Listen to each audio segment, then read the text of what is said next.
Wabarakatuh. Bismillahirrahmanirrahim. La yasuku khaira ilallah. Bismillahirrahmanirrahim. La yasrifu su'a ilallah. Bismillahirrahmanirrahim. Makana min ni'matin faminallah. Bismillahirrahmanirrahim. La hawla wa la quwata illa billahil aliyyil azim. Alhamdulillah. Alhamdulillahilladzi arsala rasulahu bil huda wa dinil haq liyudhhirahu 'ala dini kullihi wa kafa billahi syahida. Asyhadu an la ilaha illallah wahdahu la syarikalah wa asyhadu anna Muhammadan 'abduhu wa rasuluh. Allahumma shalli wa sallim wa barik ala sayyidina Muhammadin wa ala alihi wa sahbihi ajma'in, amma ba'd. Yang kita muliakan pimpinan masjid kita, Adinda Ahmad Fauzi, dan juga segenap jajaran pengurus, para asatidz yang lainnya yang saya tidak sebut, tidak mengurangi rasa ta'zim dan hormat saya, dan seluruh jamaah majelis subuh salam, jamaah salat subuh yang semoga kita senantiasa mendapatkan limpahan rahmat Allah Subhanahu wa taala. Alhamdulillah, kita panjatkan syukur kehadirat Allah. Pada pagi hari ini ada dua nikmat yang Allah limpahi kepada kita yang sering kita lupakan. Rasulullah mengatakan, ni'matani maghbunun fihi makatirun minan nas as-sihah wal faraq. Ada dua nikmat yang manusia sering lupa. Ada dua nikmat yang sering diabaikan oleh manusia. Padahal anugerah terbesar yang Allah berikan kepada hamba-hambanya adalah as-sihah wal faraq, kesehatan dan kesenggangan waktu. Itu dua nikmat yang sering kita lupa. Insyaallah mahalnya sehat yang Allah berikan kepada kita, dan luar biasa mahalnya kesenggangan waktu sehingga kita bisa hadir di majelis yang mulia ini. Mudah-mudahan setiap langkah kaki kita, hadir kita, duduknya kita di dalam majelis ini akan menjadi catatan kebaikan kita di sisi Allah Subhanahu wa taala. Salawat serta salam semoga dan selalu terlimpah dan tercurah kepada Nabi kita Muhammad sallallahu alaihi wasallam. Mudah-mudahan kita semua kelak akan mendapatkan syafaatnya di yaumil akhir nanti. Bapak Ibu jamaah yang mulia, mari terlebih dahulu ya kita membacakan suratul Fatihah. Kita niatkan terkhusus untuk muassis, pendiri daripada masjid kita yang sudah tiada, para pimpinan-pimpinan yang sudah tiada, dan pengurus-pengurus dan saudara kita, keluarga kita yang sudah mendahului kita. Dengan Fatihah mudah-mudahan Allah ampunkan dosanya, diterima segala amal ibadahnya. Dan Fatihah ini kita niatkan juga untuk anak-anak kita yang sedang kuliah sekolah di pesantren, yang sedang usaha, selalu dalam lindungan Allah Subhanahu wa taala, dalam curahan rahmat Allah. Dan Fatihah ini juga untuk diri kita. Allah kasih kita sehat, panjang umur di dalam taat. Allah wafatkan kita dalam husnul khatimah.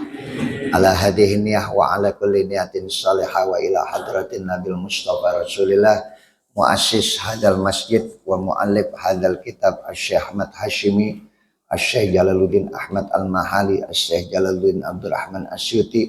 Anallaha yataghasyahu birahmah wal maghfirah wa yasqinuhumul jannah wa yu'li darajatihim syai'un lillahumul fatihah. A'udzu billahi minasyaitonir rajim. Bismillahirrahmanirrahim.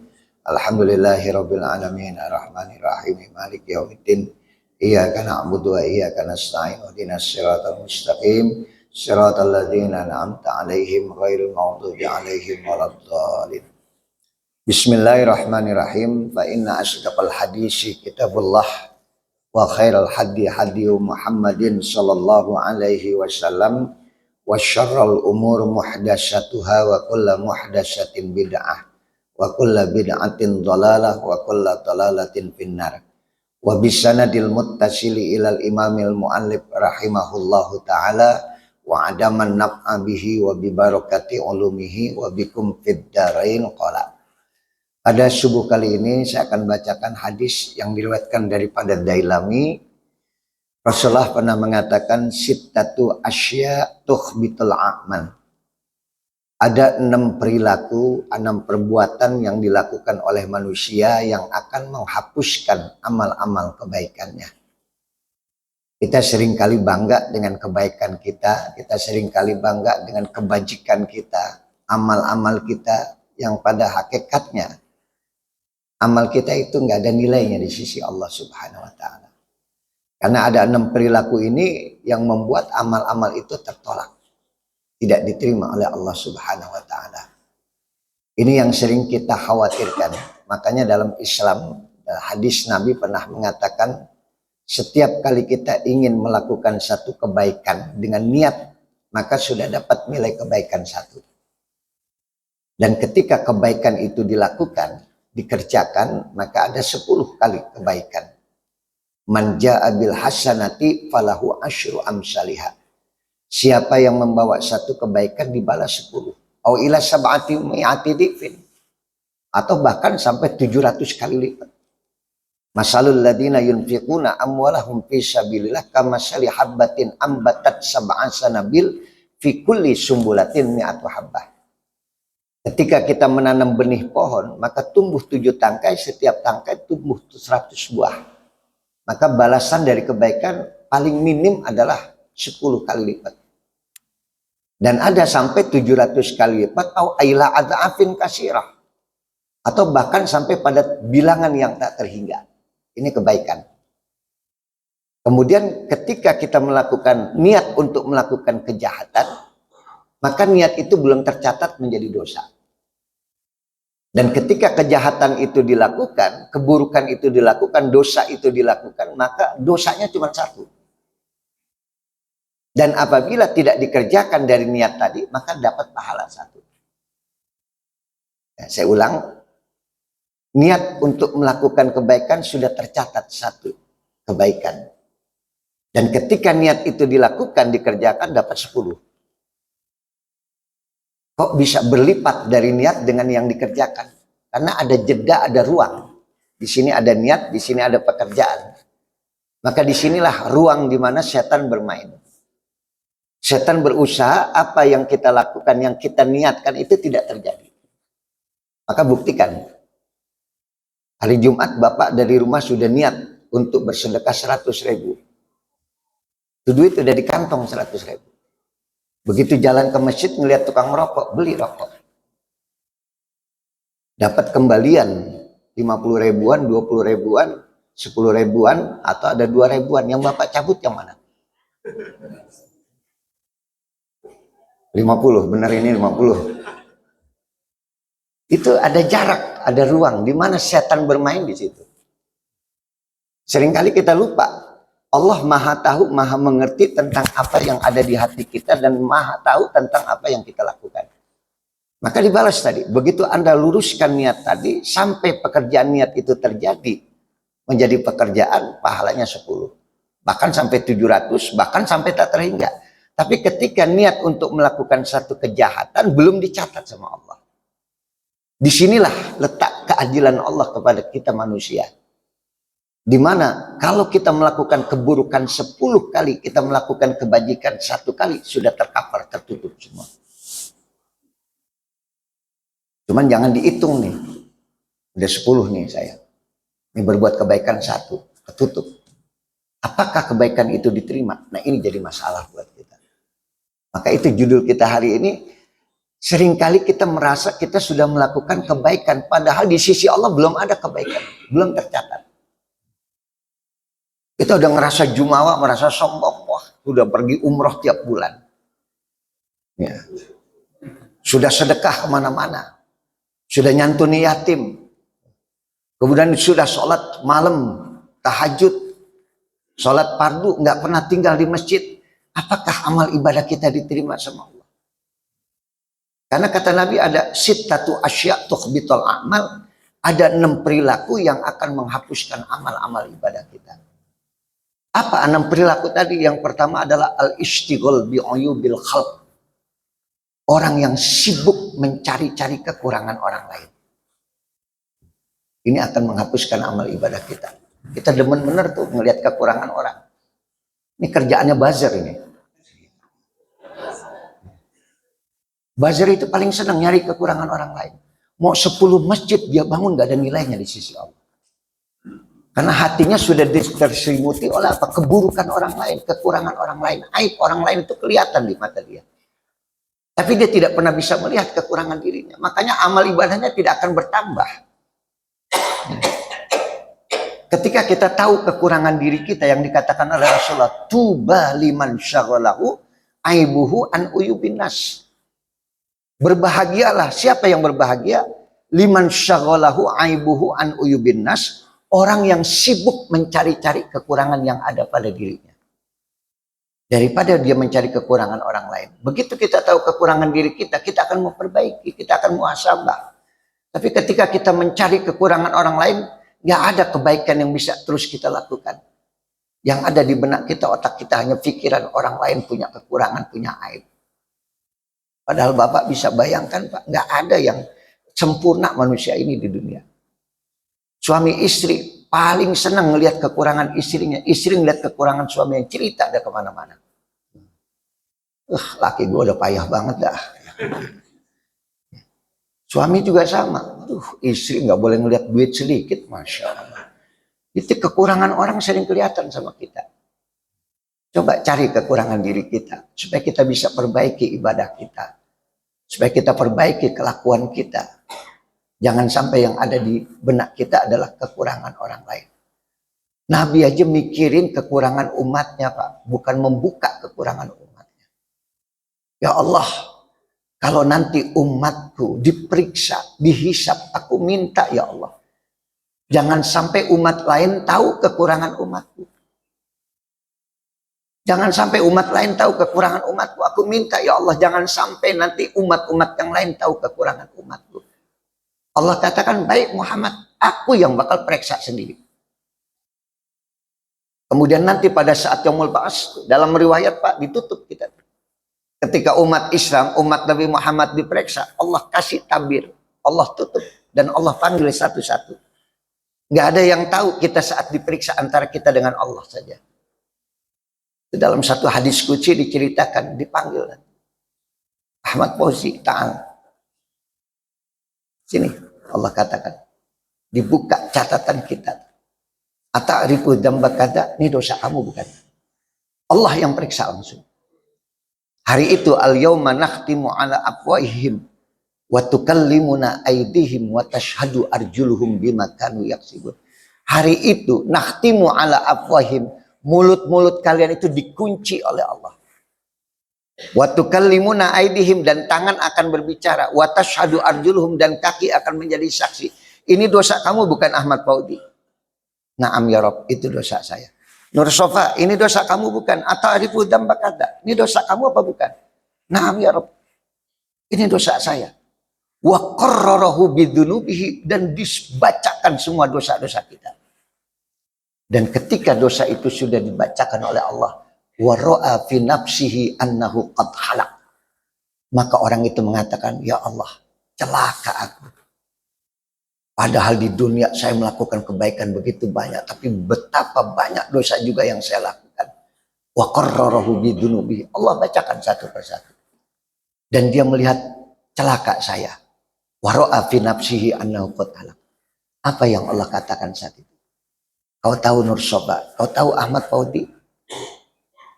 Fa inni qad satartuha 'alaika fid dunya.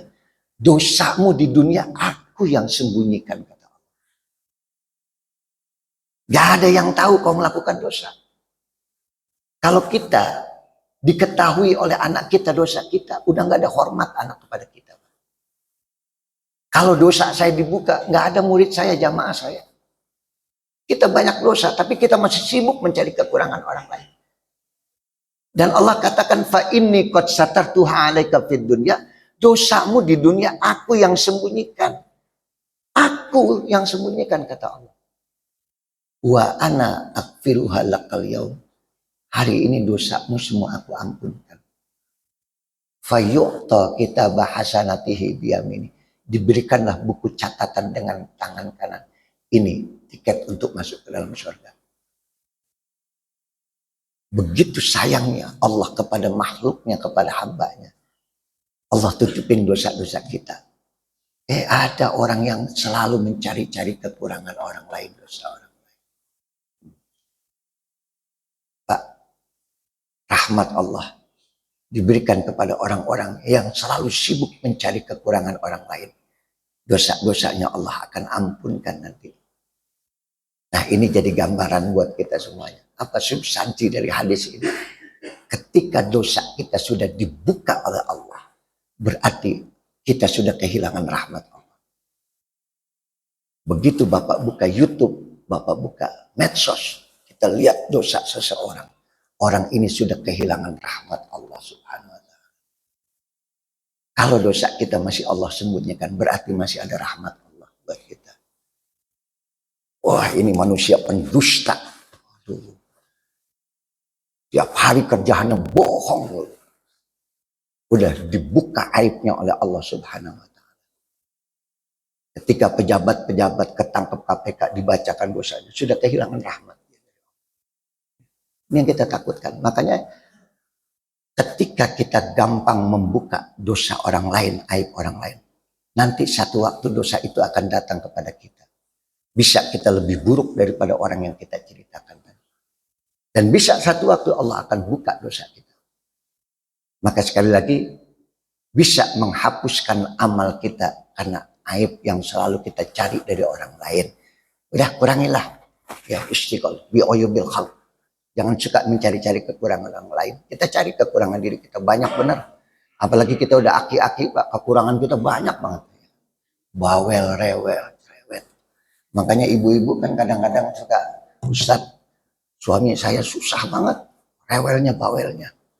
Makanya Bapak tuh kurangin tadi. Ya. Mah bikinin air. Istri, Masya Allah. Ya, Bapak, teh manis, ya. Bismillahirrahmanirrahim. Ada 19 huruf. Begitu teh kita aduk dengan membaca basmalah, 190 rahmat diminum oleh suami kita. Ini kadang-kadang aki-aki bawel banget sih. Mah bikinin air, ya. Teh, kopi, teh, gulanya dikit aja. Iya Pak. Airnya yang panas, iya Pak. Jangan pakai gelas, pakai cangkir. Itu bini saking keselnya bukan baca bismillah, emang dasar aki-aki bawel banget ya. Hilang rahmat Allah. Ya kekurangan kita kurangin. Dah, ya supaya cukup nih 6 ya. Yang pertama apa tadi? Sibuk mencari-cari kekurangan. Ada 3 dosa nih yang sering dilakukan oleh manusia. Dan kata Nabi, ad-dawawin salasun. Dosa itu ada 3. Diwanun la yakfirullahu bihi syai'an. Ada dosa yang Allah tidak berikan ampunan sama sekali. Apa? Al-isyrak billah. Orang yang melakukan kemusyrikan tidak ada ampun bagi Allah. Diwanun la yakfirullahu bihi syai'an. Ini dosa nggak diampunin sama Allah. Ketika kita melakukan kemusyrikan. Kemusyrikan itu bukan cuma nyembah berhala, Pak. Kalau dulu Bu, orang nyembah berhala itu musyrik. Patung-patung musyrik. Sekarang handphone bisa jadi berhala. Coba keluarga di rumah, nggak ada yang bicara, nggak ada yang diskusi, nggak ada yang mau ini. Bapaknya buka YouTube, ibunya buka TikTok, anaknya gym, nggak ada yang ngomong, udah jadi berhala tuh handphone buat kita. Partai jadi berhala buat kita. Kadang-kadang madhab perbedaan saja, kita sudah merasa diri kita paling benar, udah jadi berhala buat kita madhab. Orang lain bid'ah semuanya buat kita. Yang kadang-kadang kita lupa. Ikhtilafu ummah rahmah, perbedaan umat itu menjadi rahmat buat kita semuanya.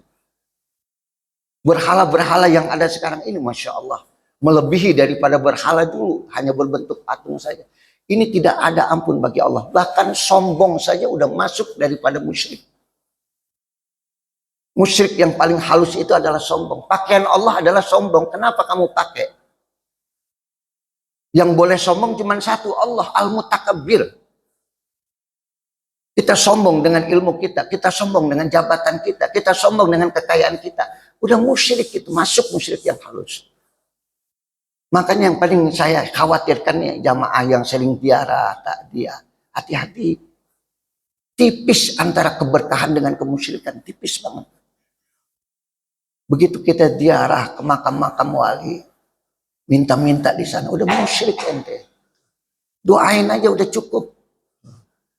Bukan dilarang untuk ziarah. Ini saya pernah dengar sahabat saya, Masya Allah. Ini dagangan kita kurang, ini nih, agak sepi. Kurang ziarah kali. Waduh. Hati-hati ente. Boleh antum ziarah ke makam wali songo, ke ulama. Doain saja sudah cukup. Yang memberikan keberkahan bukan yang sudah mati. Allah yang memberikan keberkahan buat kita. Ya. Nabi dulu sampai ngelarang. Nahaitukum an ziyaratal kubur. Kami pernah melarang kalian untuk berziarah ke kubur. Faduruha. Sekarang silakan ziarah. Karena di situ kamu dapat pelajaran. Aku kenapa melarang dulu? Aku khawatir iman kamu. Aku takut kamu jatuh kepada kemusyrikan tadi. Ya, hati-hati ini. Sombong aja udah musyrik. Jadi diawali dengan ujub.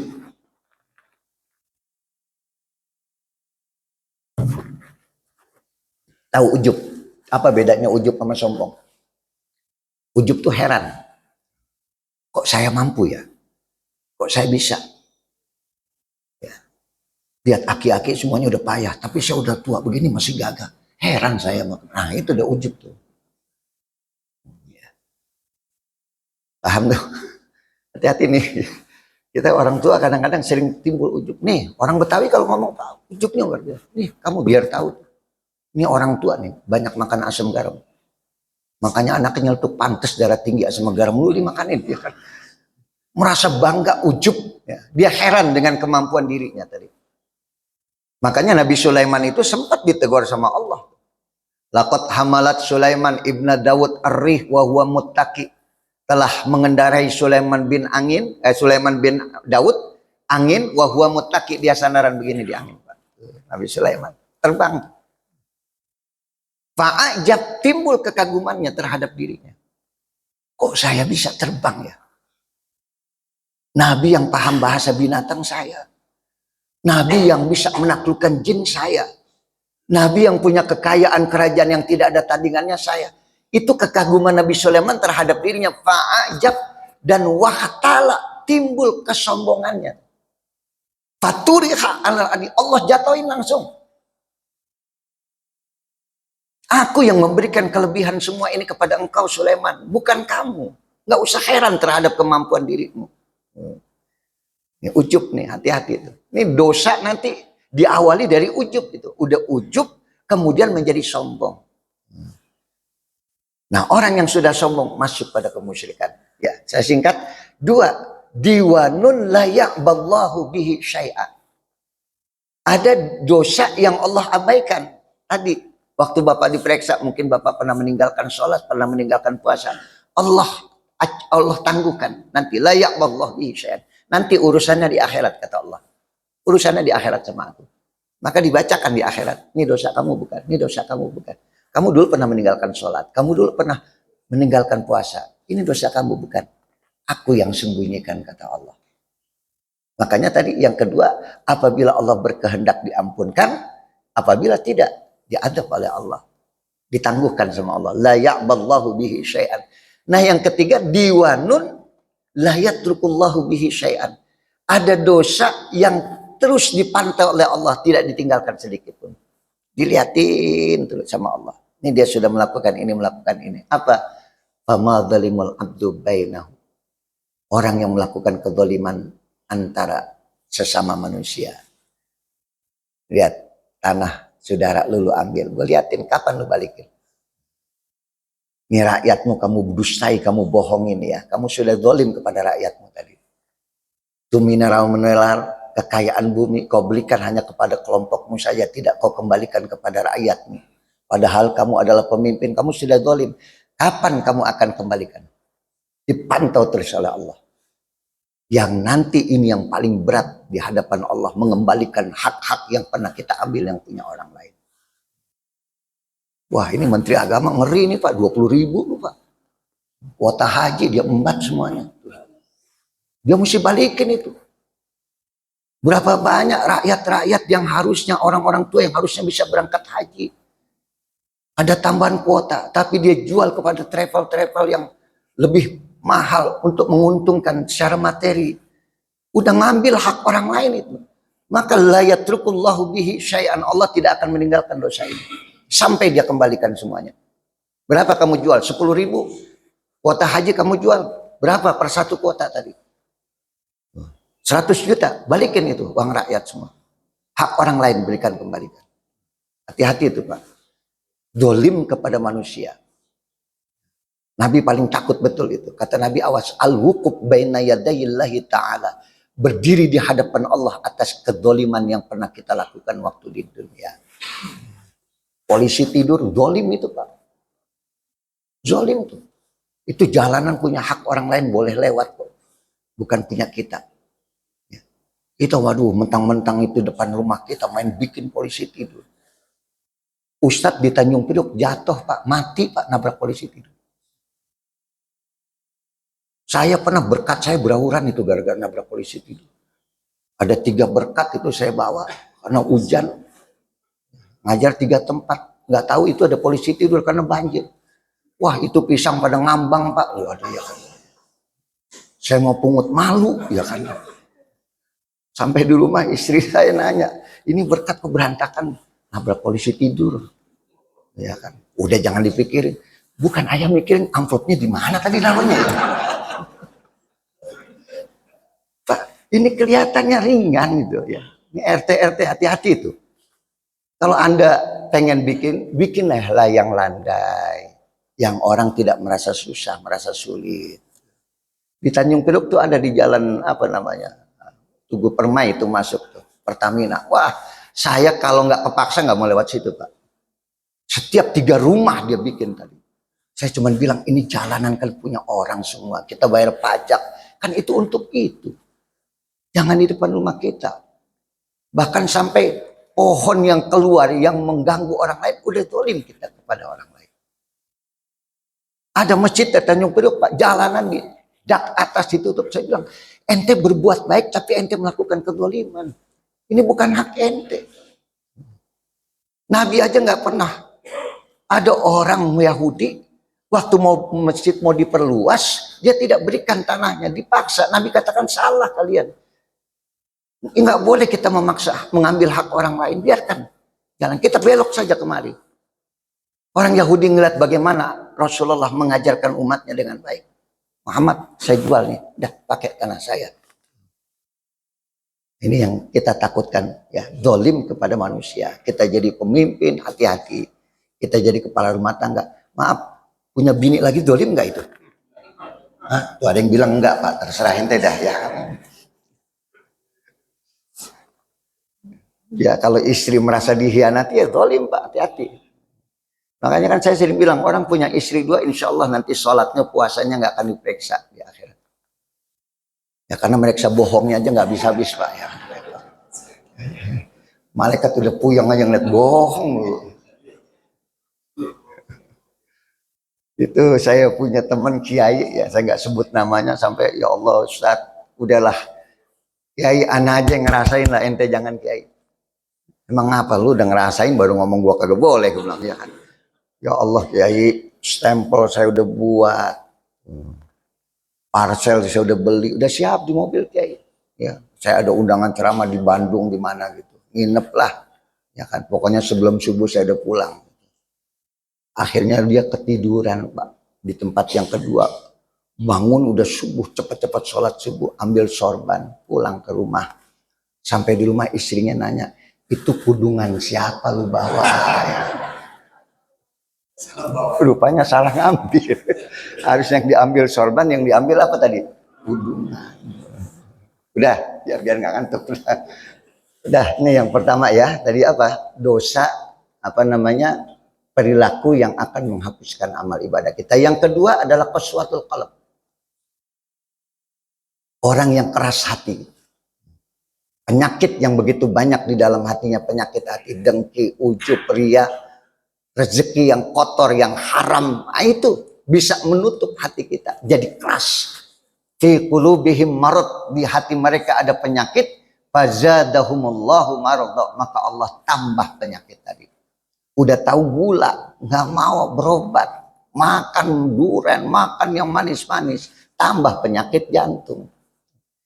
Ini hati kita mesti selalu diperiksa nih, gara-gara soal urusan hati yang keras, maka amal ibadah kita akan sia-sia nanti di hadapan Allah. Itu ada quality controlnya tuh Pak. Ya, makanya amal-amal orang kebaikan, orang-orang yang berbuat baik itu fi'iliyin, disimpan oleh Allah di langit yang ketujuh. Tahtal arsh, di bawah arsy Allah. Adapun keburukan dan dosa-dosa orang yang durhaka itu fisigin. Kalau nggak salah di dalam surah Mutaffifin apa di dalam surah An-Naba tadi? Nggak ada. Wa fi'iliyin, wa fisigin. Jadi kebaikan seseorang, amal ibadah seseorang yang baik itu ada di langit yang ketujuh. Ini setiap langit ini ada malaikat yang menjaga tadi. Amalnya begitu bercahaya, amalnya begitu indah. Sampai di langit yang keempat, kata malaikat langit keempat, aku lihat ada ujub di sini nih. Ada penyakit hati di amal dia. Dia merasa bangga dengan sedekahnya. Dia merasa bangga dengan kebaikannya. Dia merasa bangga dengan amal solehnya. Ini masih ada ujub, turun. Quality kontrolnya tuh diperiksa sama Allah. Makanya hati-hati, qaswatul qalb. Orang yang keras hati, susah dinasihati, susah dikasih petunjuk, susah dibilangin. Yang ada adalah kebanggaan, yang ada adalah kesombongan pada dirinya. Maka sia-sia amalnya. Dah, saya singkat. Ya, mudah-mudahan kita jauh.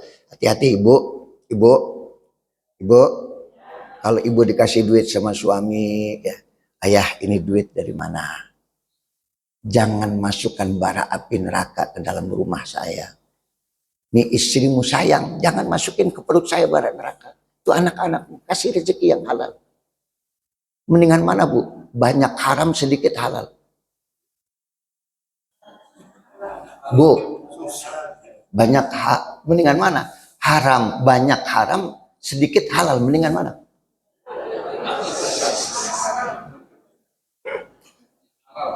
Susah ngomong perempuan Bapak. Tapi tadi yang terpenting tadi halalan thayyiban mubarakan. Makanya Masya Allah, kemarin saya baru pulang ceramah dari Lampung Pak. Ada 2 tempat itu. Saya belajar ada jamaah saya. Dia udah manggil saya Ananda, saya yang manggil Ayanda. Itu salah satu pimpinan Masjid Al-Bakri, Rasuna Said di Kuningan, Jakarta Selatan. Itu Sabtu ketiga saya ngajar di sana. Pas saya ke Lampung, saya lagi nyebrang, dia telepon. Ayah Ananda, ya apa? Ayah belum bisa hilang kebaikan ibu. Rupanya istrinya kena kanker berapa bulan yang lalu. Sampai wafat meninggal dunia, saya ikut menyolatkan. Dia kirim foto, dia sedang takziah, sedang di kuburan. Ayah, saya bilang, udah berhenti ya, baca Quran. Ibu udah termasuk yang terbaik, min ahlil khair. Hari Jumat meninggal, 8 tahun dia dalam penyakit, udah habis dosanya. Enggak, ayah cuma pengen musyawarah. Insya Allah mudah-mudahan ayah bisa lupa apa. Ada peninggalan ibu. Di rumah saya buka lemari, ternyata ada uang 100 juta. Rupanya ibu sering ngumpulin apa yang ayah kasih. Boleh nggak ini ayah berikan kepada anak yatim, anak orang miskin, dan nanti buat pesantren Ustadz dikit. Nggak semuanya Ustadz. Nggak apa-apa, terserah ayah. Yang ada di benak saya satu, pelajaran buat saya. Sosok suami yang masih memikirkan kebaikan buat istri. Dia masih mikirkan kebaikan buat istri. Tadi saya katakan jangan merusak rumah tangga, hati istri kita, anak kita dengan rezeki yang haram. Dia masih mikirkan. Ini kan ada bapak-bapak, istrinya sakit aja Pak, gelang kalungnya udah dibenahin semuanya. Ada nggak yang begitu ini? Di sini mah nggak ada ya.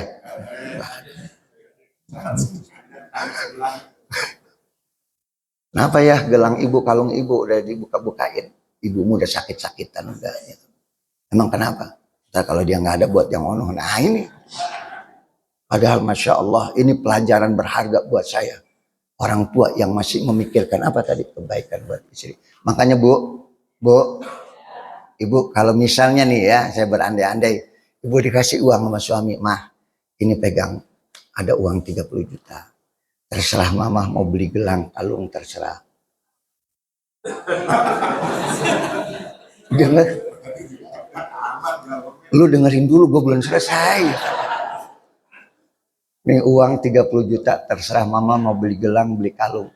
istri yang solehah, yang tadi saya katakan tuh suaminya ingat terus, gimana kalau uang ini kita bagi dua, 15 juta buat ibu kamu, 15 juta buat saya. Subhanallah, kan kamu lebih dulu hidup dengan bapak ibu kamu, kita kan belakangan, kasih ibu kamu 15 juta. Masya Allah, berkahnya luar biasa. Ada nggak nih istri yang kayak gini kira-kira Pak?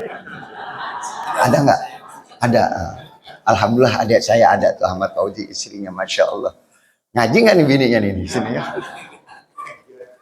Ya, ini ada uang, kita berangkat umroh sekeluarga. Ibumu dulu, bapakmu dulu berangkatkan umroh. Ini yang kayak begini akan selalu diingat kebaikannya oleh suaminya tadi. Udah, qaswatul qalb. Kemudian yang ketiga, qillatul haya. Orang yang sedikit rasa malunya. Orang yang nggak punya malu, ketangkep masih dada Pak. Itu koruptor ketangkep masih dada, nggak ada malunya itu.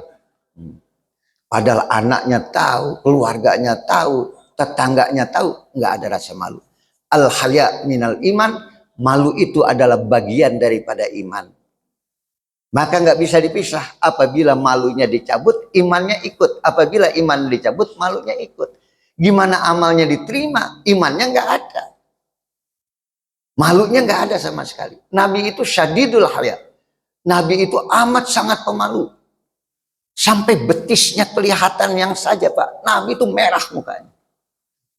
Kita ngelihat anak-anak kita, Masya Allah. Gak ada rasa malunya Pak. Pakaiannya terbuka, auratnya terbuka. Amal ibadahnya, sholatnya gak diterima sama Allah. Kita biarkan tuh anak kita. Bentuk badannya kelihatan di luar. Ditonton orang, dilihat orang. Gak ada rasa malunya sama sekali. Kita juga kadang-kadang jadi bapak-bapak, jadi apa orang tua, kadang-kadang keluar pakai celana pendek, pakai apa, aurat kita itu. Jaga ya, rasa malu tadi, jangan sampai kita nggak punya malu. Saya kalau naik motor ngajar di Priuk Pak, ya Allah, di depan saya tuh kebelah Pak di sininya itu di belakang. Aduh, Masya Allah, dilihat dosa.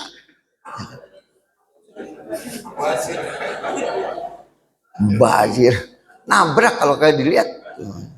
Ini yang kayak begini tuh. Alhamdulillah. Istri saya sama-sama. Kalau ada tamu, wah langsung masuk kamar, masuk ini. Sampai teman saya, gue pengen lihat bini lu.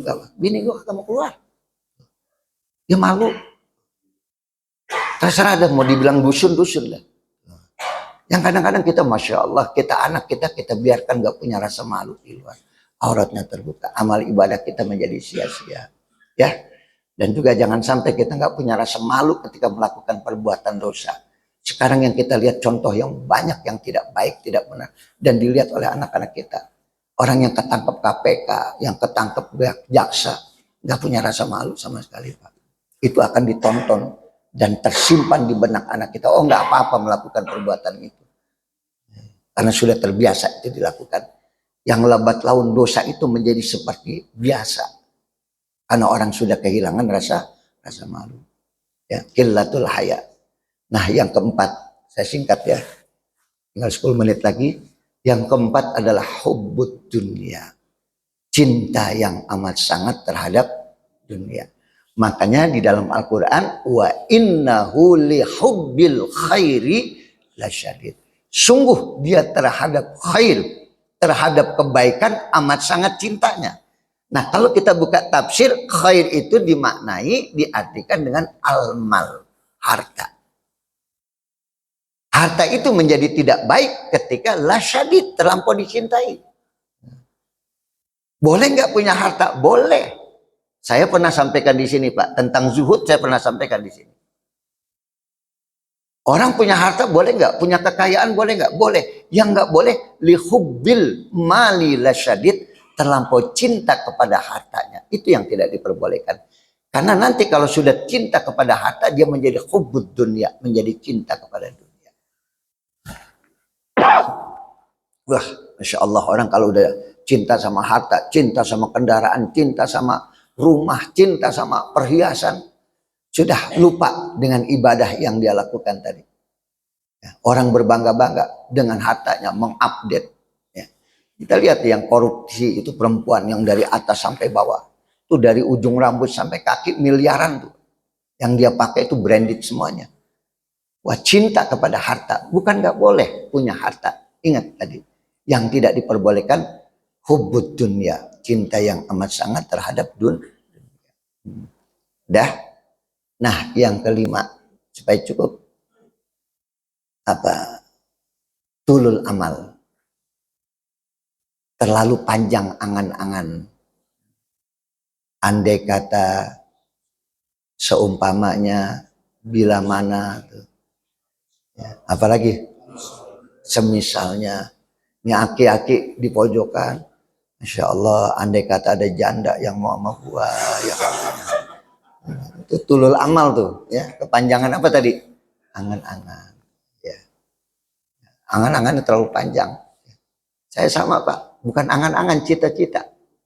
Sampai saya berdoa, ya Allah, kebetulan di Tanjung Priok saya diwakafin tanah dari keluarga yang 20 tahun saya ngajar di beliau, di keluarganya. Tiba-tiba dia kasih tanah, Pak Kiai, ini ada amanah dari Bapak. Ini ada tanah 4.300 meter, ya itu di Semper Barat. Ini untuk sekolah, terserah Kiai untuk apa. Ya sudah, saya bilang, saya ini udah tua, saya bilang. Cita-cita saya cuma husnul khotimah udah. Ya. Angan-angan terlalu panjang juga nggak punya, saya bilang. Lebih baik kasih yang lain aja. Tapi Bapak mintanya Kiai. Akhirnya saya musyawarah sama istri. Istri bilang, udah siap. Kalau siap, jangan marah nanti kalau capek, kalau apa. Kan Nabi bilang, besok kiamat di tangan ada bibit pohon, tanam. Besok kiamat di tangan kita ada bibit pohon. Jangan mikirin berbuah atau tidak. Karena waktu di depan bukan milik kamu, milik Allah. Tanam aja. Besok kiamat di tangan kita ada bibit pohon korma. Logika kita, nalar kita, kalau kita tanam berbuah enggak? Enggak, besok kiamat. Urusan besok bukan urusan kita. Waktu itu bukan punya kita, Allah yang punya. Udah tanam aja. Berbuah atau tidak berbuah, itu adalah urusan Allah Subhanahu. Ya udah, saya terima. Alhamdulillah. Ya, kita mulain kerjain, mulai nguruk, mulai apa. Ya, karena itu tanah rawa, nguruknya saja hampir 2.200 truk. Hampir 1 miliar buat nguruknya saja itu, sampai rata tanah. Saya cuma satu-satu cita-cita saya, Allah, sebelum saya wafat saya pengen ngelihat pondok ini berdiri dan anak-anak santri pada ngaji, pada belajar agama. Angan-angan gak ada. Udah pengen punya cita-cita itu tadi. Jadi tanaman, saya ajak teman-teman saya, ini bukan punya saya, bukan punya keluarga saya. Serahkan kepada badan wakaf, bikin badan wakaf. Nanti kalau saya meninggal dunia, amanah orang ada di sia-sia. Bisa diteruskan oleh siapa saja. Kita bikin sistem yang betul, yang benar. Karena kebanyakan pesantren itu pendiri, penikmat, pendiri, pembangun, penikmat, perusak. Ini kalau sudah di ujung, dicucuk, jatuh menjadi perusak. Main kapling-kaplingan, ini punya buah, ini punya buah. Makanya ada badan wakaf yang ngelola nanti semuanya. Ini yang kadang-kadang kita sudah tua, masih memikirkan angan-angan. Cita-cita boleh nggak? Boleh. Yang nggak boleh apa tadi? Angan-angan. Tuh aki-aki jangan di pojokan mulu ya dulu, angan-angan. Oh, ya, udah, cita-cita boleh. Nah, yang terakhir yang akan menghapuskan amal-amal ibadah kita adalah wazolimun la yantahi. Kezoliman yang nggak pernah habis-habis. Termasuk tadi itu yang bikin polisi tidur tuh, kezolimannya nggak habis-habis tuh. Ya, karena dia belum bongkar, selama itu amal ibadahnya sia-sia. Hati-hati ya, tolong RT RW saya ingatkan, hati-hati. Perasaan kita sudah melakukan kebaikan, perasaan kita sudah banyak amal soleh kita, tapi ternyata mulut kita sering mencaci maki orang. Terkadang masih sibuk kita mencari kekurangan orang lain. Ada juga rasa cinta terhadap dunia kita, maka amal ibadah kita akan menjadi sia-sia di sisi Allah. Maka perbaikilah ya, dari yang 6 tadi. Yang pertama, istighol bi'uyubil khalq, sibuk mencari-cari kekurangan orang lain. Ya, yang kedua apa tadi? Qaswatul qalb, orang yang keras hati. Yang ketiga, hubbud dunya, terlampau cinta kepada dunia. Yang keempat, qillatul haya, sedikit rasa malu.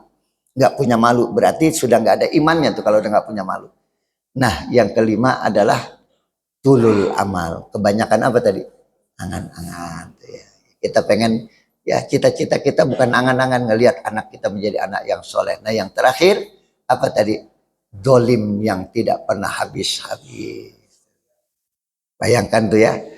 Nih, maaf, ketika jadi presiden, ya, kemudian dia berikan wewenang kepada seseorang sehingga dia bisa memagar lautan, dia bisa apa saja di situ. Itu yang dia ambil adalah kedoliman yang gak akan pernah habis-habis. Begitu jadi perumahan, jadi real estate, jadi apa. Ini yang memberikan apa tadi? Wewenang. Itu dolimun layan tahi, kedoliman yang gak akan pernah habis-habis. Ya, mau dipuji, mau diagung-agungkan, tapi di mata Allah semua amal ibadahnya, mau bangun masjid 100 gak ada nilainya di sisi Allah. Mau tiap bulan umroh, mau tiap tahun berangkat haji gak ada nilainya di sisi Allah. Karena kedoliman yang tidak pernah habis-habis. Na'udzubillah. Hati-hati, kita ngambil tanah saudara kita ngambil tanah tetangga kita ngambil tanah adik kita. Itu kedoliman itu gak akan pernah habis-habis. Terus dipakai sepanjang masa. Itu yang akan menghapuskan amal ibadah kita. Makanya barangkali diantara kita pernah dulu kita ngambil tanah saudara kita, balikin dah. Dek sini, baru ngaji pulang nih. Ustadz Haji Nur Sofa tadi alhamdulillah ngasih nasihat. Dulu waktu ukur-ukuran tanah kelebihan. Saya pernah kelebihan 1000 Pak. 1000 meter. Saya udah nguruk 1000 meter karena yang punya tanah bilang nih Kiai, ini patokannya dari sini, tarik ke sana nih Kiai. Ini patoknya di situ tuh saya udah bikin. Kiai tarik ke sana. Udah kita uruk tuh Pak. Begitu kita uruk, panggil BPN. Waduh, kata BPN, Pak Kiai, ini udah kelebihan. Ini 5.300 Kiai, bukan 4.300. Nah loh saya bilang, udahlah nggak apa-apa buat pesantren. Ini tempat buat pesantren, jangan ngambil yang bukan hak kita. Udah hitung apa adanya. Berarti tarik kemari, panggil lagi yang punya tanah, tarik kemari. Ya udah nggak apa-apa, udah diambil juga nggak apa-apa. Enggak, saya pengen ambil apa yang sudah ada di surat tadi. Ya di surat wakaf tadi, sertifikat wakaf ya segini ya sudah. Ini kadang-kadang kita Pak lupa, kita nganggap ini kebaikan, tapi kita sudah melakukan kezaliman. Kebaikan ini tidak akan bernilai di sisi Allah Subhanahu wa Ta'ala. Cukup ya? Ada yang ditanyakan nggak? Alhamdulillah.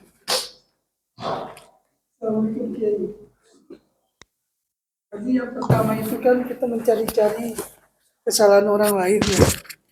Kalau bagaimana kita mencari bukan menunggu kesalahan orang lain itu untuk kebaikan.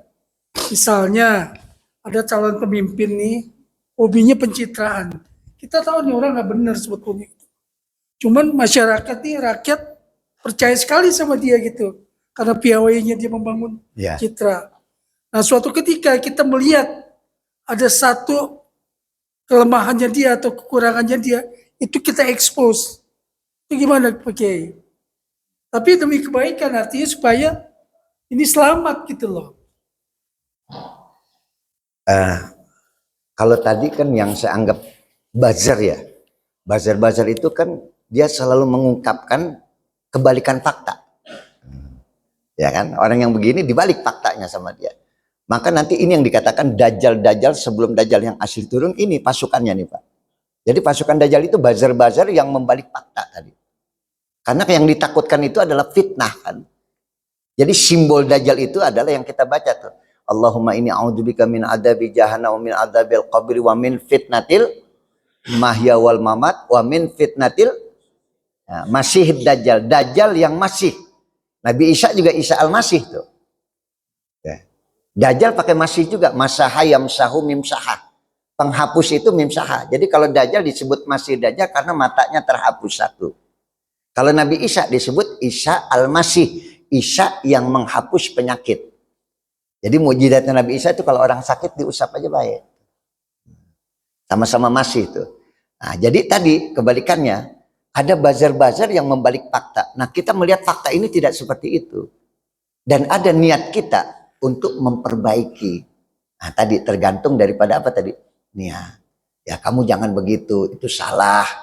Gak boleh kamu kayak begitu, diniatkan. Tapi tidak mencari kekurangan dia. Maksudnya gini Pak Kiai. kita lihat kekurangan orang itu, kita ekspos. Iya, iya. Rakyat itu, masyarakat itu sadar. Iya, paham. Ya. Seperti apa yang kita Iya. orang itu. Iya. Itu kan berarti gini. Pak, ini saya ada syak ya. Ketika kita tahu bahwa dia itu punya kekurangan, punya apa, tidak seperti apa yang dia lihat.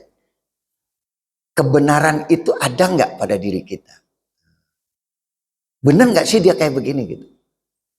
Nah, ini yang kadang-kadang kita perlu pertanyakan lagi sama diri kita. Ini dia sebetulnya pencitraan apa benar apa enggak?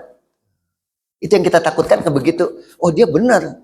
Maaf sekarang kan lagi rame KDM ya. Nah itu dia kan. Lagi rame wah. Orang menganggap pencitraan. Orang menganggap ini. Tapi kalau dia melakukan itu tulus. Nah ini kita namanya mencari kekurangan orang lain. Ini yang kita takutkan. Tapi ingat tadi. Man ra'a minkum munkaron falyughayyir biyadihi. Itu bahasanya tuh. Siapa yang ngelihat kemungkaran, robahlah dengan tangan. Tangan itu kekuasaan. Makanya Abu Lahab kan celakanya karena dia berkuasa. Tabats yada abi, celakalah kedua tangan daripada Abu Lahab. Jadi tangan itu simbol kekuasaan. Abu Lahab itu tinggal nyuruh orang, Pak. Bunuh Muhammad. Intimidasi Muhammad. Lempari rumah Muhammad, itu tangan. Maka robah kekuasaan itu dengan kemungkaran dengan tangan, artinya dengan kekuasaan. Fa'ilam yastati, kalau kamu nggak sanggup, fabiyadi, lisan, dengan lisan. Tadi yang Bapak bilang, lisan itu kan bisa tulisan. Ya, robah tulisan tadi. Ya, hati-hati, barangkali yang pantas Bapak, hati-hati menilai seseorang, hati-hati. Paling yang bisa seperti itu kita nasihatkan. Belum tentu apa yang dia lakukan adalah kebenaran. Nah, paling itu tadi solusinya ya. Tapi kalau kita ungkap dengan kekurangan dia, emang betul-betul kurang. Kalau iya, kalau tidak tadi. Karena kita kan nggak tahu perbuatan orang. Nah yang terakhir, babi apa tadi? Qalbi, dengan hati. Tapi hati itu selemah-lemahnya iman. Pak, sekarang saya balik. Ini saya dapat ilmu dari guru saya, pimpinan Pondok Gontor. Pernah ngobrol. Ya, waktu mau peletakan batu pertama pesantren Sibghah, yang kasih nama Sibghah juga beliau, Sibghatullah al-Islami. Udah, Nur Sofa ini namain pesantren ini Sibghatullah, celupan Allah. Ya, nggak ada celupan yang paling indah melainkan celupan Allah. Faman ahsanu minallahi sibghah. Ya, saya pernah ngomong sama beliau bicara. Tadi man ra'a minkum munkaron, lihat robah dengan tangan, dengan mulut, dengan hati. Mafhum mukhalafah. Pengertian terbaliknya gimana? Man ra'a minkum ma'rufan, siapa yang ngelihat kebaikan diapain?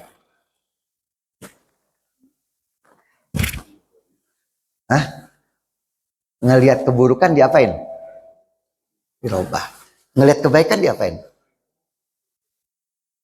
Man ra'a minkum ma'rufan falyu'ayyidhu. Siapa yang ngelihat kebaikan, dikuatkan kebaikan tadi. Ini masjid lagi mau bangun TK, kuatkan. Jangan dilemahkan. Kita kan senang ngelihat ada seseorang kita lemahin. Ada orang mau bikin rumah, mau bikin apa, kebaikan buat dia, bikin majelis taklim, dikuatkan. Jangan dilemahkan. Ya. Ini kadang-kadang kita bukan menguatkan, bahkan melemahkan orang yang ingin melakukan kebaikan. Apapun kebaikan itu harus dikuatkan.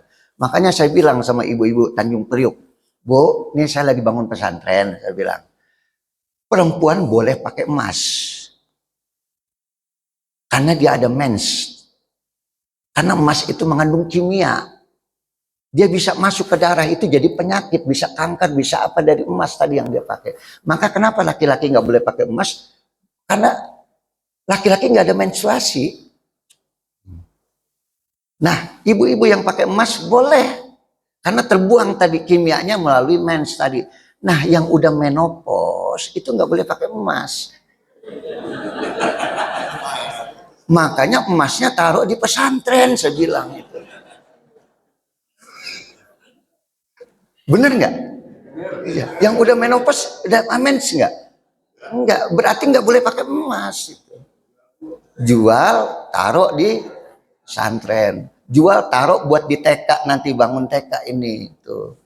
Waduh, itu kalau pendidikan Bu, amal kita nggak bakal habis-habis tuh. Oji, ini alhamdulillah ibu ada gelangnya. Berapa gram? 100 gram udah buat TK. Oh, Masya Allah. Ibu udah menopause ya? Iya kan pasti gitu ya kan? Kalau dia kasih, udah cukup ya. Ada lagi yang tanya? Ada, waduh perempuan ini.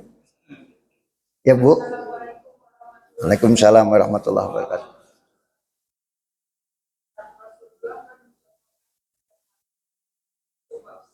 Untuk minum susu. Nah loh. Nah, terus Yang jadi pertanyaan saya, tidak minum susunya dalam haram satu haram. Nah, dengan niat supaya kehidupan kita seperti susu, tidak ada segala yang ada makan. Nah, itu apakah itu termasuk sirik atau bagaimana Pak Ustaz mau mencerahannya? saya jawabnya bingung ini Pak. Baru ini saya ngajar, jawaban saya bingung banget ini ya soal kaitan dengan susu. Emang ada hadisnya itu Bu. Barangkali saya belum pernah dengar ya, atau belum pernah kebaca soal minum susu tadi. Oh iya, oh iya ibu itu Mbak Nabi biasa minum susu gitu. Ya kalau soal makanan yang membuat kita sehat bukan sekedar susu.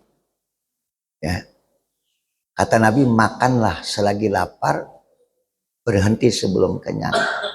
Artinya itulah yang membuat hidup kita menjadi sehat. Sepertiga berisi makanan, sepertiga berisi air, sepertiga berisi udara. Makanya Pak, sodakoh itu pun sama seperti orang makan. Ketika kau mendapatkan keuntungan, bagi tiga. Sepertiga kamu nikmati, mau berangkat umroh, mau beli mobil, silakan. Sepertiganya lagi kau investasikan menjadi kapital, menjadi modal.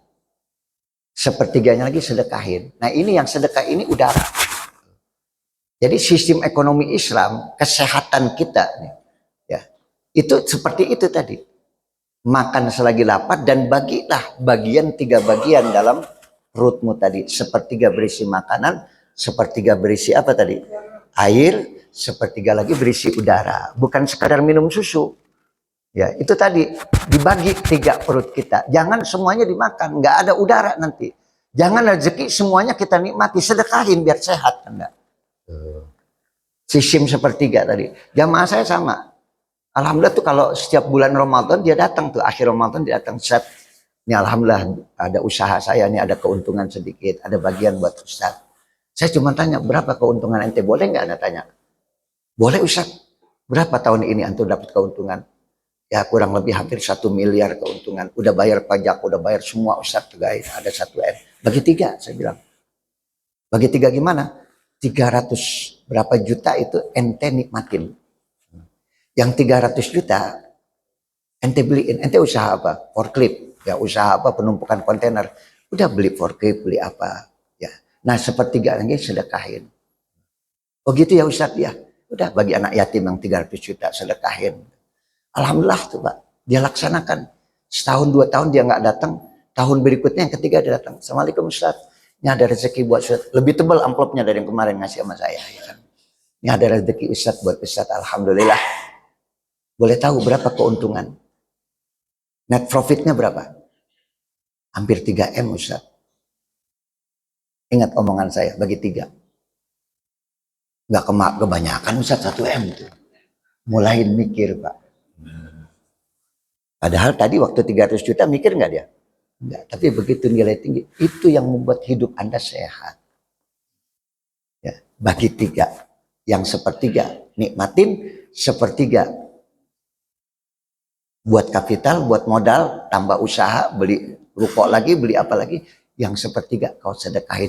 Di situ ada doa orang-orang yang kau santuni, doa orang-orang yang kau sayangi. Insya Allah hidupmu berkah. Itu makan juga sama. Ya, makanlah selagi lapar, berhenti Sebelum kenyang. Kebanyakan kita apa? Makanlah selagi lapar, jangan berhenti kalau belum. Ya Bu ya, jadi bukan susu aja, semua ya. Insya Allah mudah-mudahan ya kita mintanya kepada Allah, jangan minta kepada makanan yang kita makan. Mintalah kepada Allah. Kayak tadi, ziarah boleh nggak? Boleh. Yang nggak boleh, minta-minta pada kuburan tadi. Dah cukup? Ya cukup ya. Mari sama-sama kita baca doa kafaratul majlis. Bismillahirrahmanirrahim. Subhanakallahumma bihamdika asyhadu an la ilaha illa anta astaghfiruka wa atubu ilaik. Usi nafsi wa yakum bitaqwallah wal afu minkum. Wassalamualaikum warahmatullahi wabarakatuh.